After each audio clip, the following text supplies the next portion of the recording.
भोजन की परिभाषा।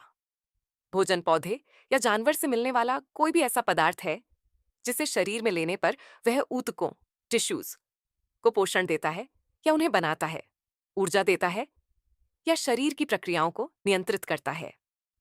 WH कोई भी पदार्थ, चाहे वह प्रोसेस्ड, सेमी प्रोसेस्ड या कच्चा हो, जो इंसानों के खाने के लिए हो। इसमें पेय पदार्थ, च्युइंग गम और भोजन के निर्माण, तैयारी या उपचार में इस्तेमाल होने वाला कोई भी पदार्थ शामिल है। कोई भी पौष्टिक पदार्थ जिसे जानवर या इंसान जीवन और विकास को बनाए रखने के लिए खाते या पीते हैं। FAO कोई भी पौष्टिक पदार्थ जिसे जानवर या इंसान जीवन और विकास को बनाए रखने के लिए खाते या पीते हैं। FSSAI भारत कोई भी ऐसी चीज जिसका इस्तेमाल इंसानों के खाने या पीने के लिए भोजन या पेय के तौर पर किया जाता है, दवाओं और पानी को छोड़कर। इसमें कोई भी ऐसी चीज शामिल है जो आम तौर पर इंसानी भोजन की बनावट या तैयारी में शामिल होती है या इस्तेमाल की जाती है। भोजन की प्रकृति। भोजन मूल रूप से जैविक होता है, जो जीवित जीवों, पौधे, जानवर, फफूंदी, सूक्ष्मजीव से प्राप्त होता है। भोजन की प्रकृति को परिभाषित करने वाली 5 मुख्य विशेषताएं। 1. रासायनिक प्रकृति। भोजन कार्बनिक और अकार्बनिक रासायनिक यौगिकों, कार्बोहाइड्रेट, प्रोटीन, वसा, विटामिन, खनिज और पानी से मिलकर बना होता है। प्रत्येक यौगिक की एक विशिष्ट आणविक संरचना और कार्य होता है। 2. जैविक प्रकृति। भोजन जीवित प्रणालियों के साथ परस्पर क्रिया करता है। ये पचता है, अवशोषित होता है, इसका चयापचय होता है और ये शरीर से बाहर निकल जाता है। भोजन के प्रति जैविक प्रतिक्रिया ही पोषण विज्ञान का आधार है। 3. भौतिक प्रकृति। भोजन ठोस, तरल और अर्धठोस अवस्थाओं में पाया जाता है। इसके भौतिक गुण, बनावट, रंग, स्वाद और सुगंध इसकी स्वीकार्यता और उपभोग को प्रभावित करते हैं। 4. मनोवैज्ञानिक प्रकृति। भोजन का सामाजिक, सांस्कृतिक, धार्मिक और भावनात्मक महत्व होता है। भोजन करना पूरी तरह से केवल एक शारीरिक क्रिया नहीं है, बल्कि व्यवहार और मनोविज्ञान भोजन के चुनाव को गहराई से प्रभावित करते हैं। 5. आर्थिक प्रकृति। भोजन का एक वाणिज्यिक मूल्य होता है। भोजन तक पहुंच आर्थिक प्रणालियों, कृषि, व्यापार और नीतियों द्वारा निर्धारित होती है। भोजन के कार्य। भोजन मानव शरीर में एक ही समय पर 3 बुनियादी कार्य करता है। कोई भी एक कार्य अकेले काम नहीं करता। हर भोजन ये तीनों कार्य एक साथ करता है। कार्य 1, शारीरिक / ऊर्जा कार्य। शरीर की सभी प्रक्रियाओं, हलचल, सांस लेना, रक्त संचार, पाचन और सोचने समझने के लिए ईंधन, ऊर्जा प्रदान करता है। कार्य 2, शरीर निर्माण / विकास और मरम्मत कार्य। शरीर के ऊतकों, मांसपेशियों, हड्डियों, अंगों, त्वचा और रक्त के निर्माण, रखरखाव और मरम्मत के लिए कच्चा माल उपलब्ध कराता है। कार्य 3, नियामक / सुरक्षात्मक कार्य। शरीर की सभी प्रक्रियाओं, चयापचय, मेटाबॉलिज्म, हार्मोन, रोग प्रतिरोधक क्षमता, तरल पदार्थों का संतुलन, तंत्रिका कार्य और जीन अभिव्यक्ति को नियंत्रित और समन्वित करता है।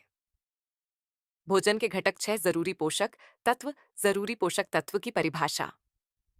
कोई पोषक तत्व तब जरूरी माना जाता है जब शरीर उसे बिल्कुल भी न बना पाए या उसे शारीरिक जरूरतों को पूरा करने के लिए पर्याप्त मात्रा में न बना पाए। इसीलिए उसे भोजन से ही प्राप्त करना जरूरी होता है।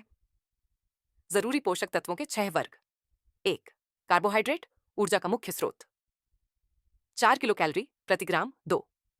प्रोटीन, शरीर निर्माण, संरचनात्मक और कार्यात्मक, 4 किलो कैलोरी प्रति ग्राम। 3. वसा, लिपिड, केंद्रित ऊर्जा, हार्मोन, कोशिका, झिल्लियां, 9 किलो कैलोरी प्रति ग्राम। 4. विटामिन, कार्बनिक सूक्ष्म पोषक, नियामक, 0 किलो कैलोरी। 5.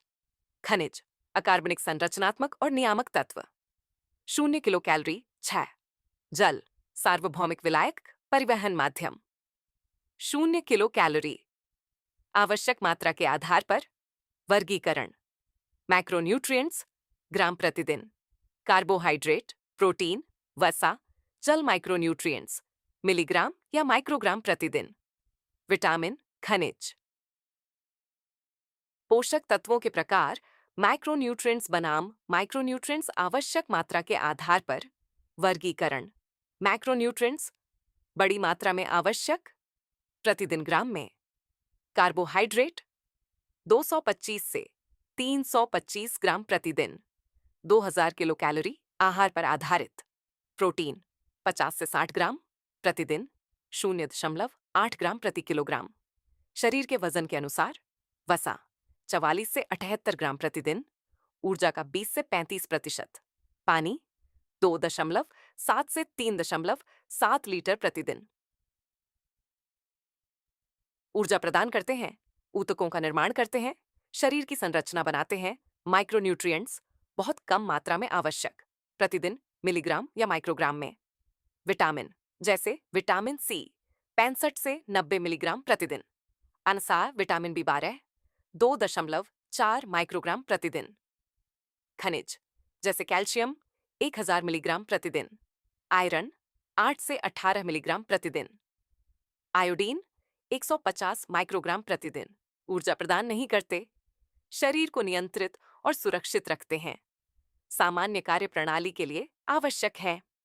मुख्य अंतर, आप बिना किसी मैक्रोन्यूट्रिएंट के भी हफ्तों तक जीवित रह सकते हैं, लेकिन किसी एक माइक्रोन्यूट्रिएंट की कमी से कुछ ही हफ्तों में कोई विशेष कमी जनित बीमारी हो सकती है, जैसे विटामिन सी की कमी।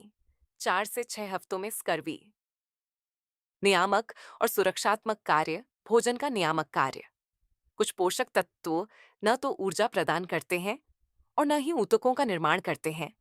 इसके बजाय वे शरीर में एक साथ होने वाली हजारों रासायनिक प्रक्रियाओं को नियंत्रित, समन्वित और विनियमित करते हैं। मुख्य नियामक पोषक तत्व और नियंत्रित प्रणालियां।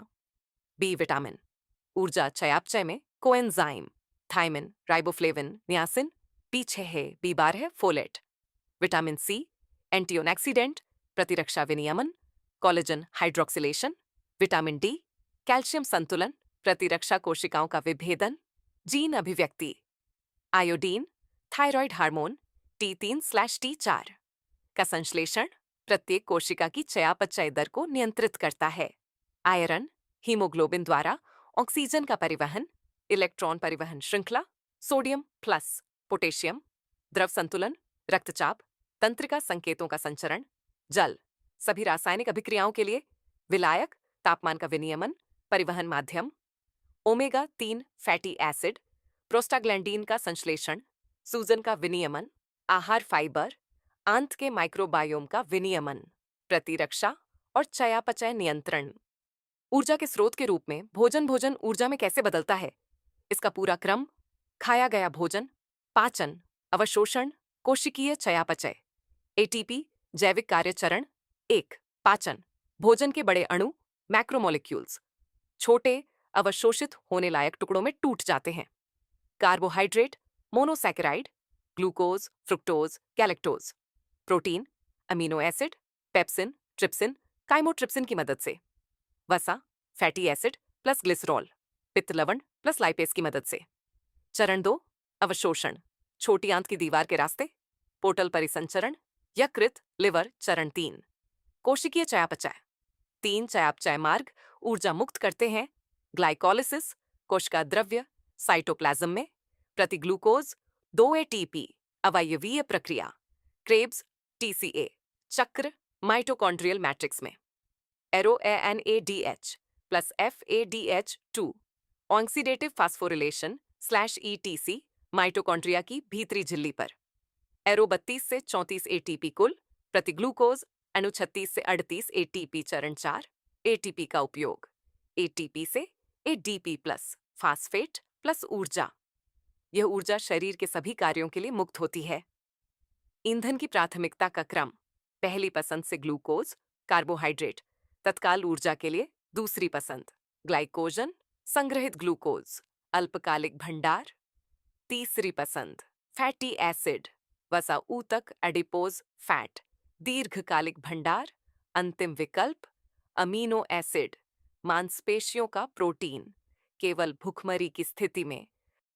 मेरे चैनल को लाइक, शेयर और सब्सक्राइब करें, क्योंकि यह सिर्फ एक चैनल नहीं बल्कि रेशमी के साथ जिंदगी जीने का एक सेहतमंद तरीका है।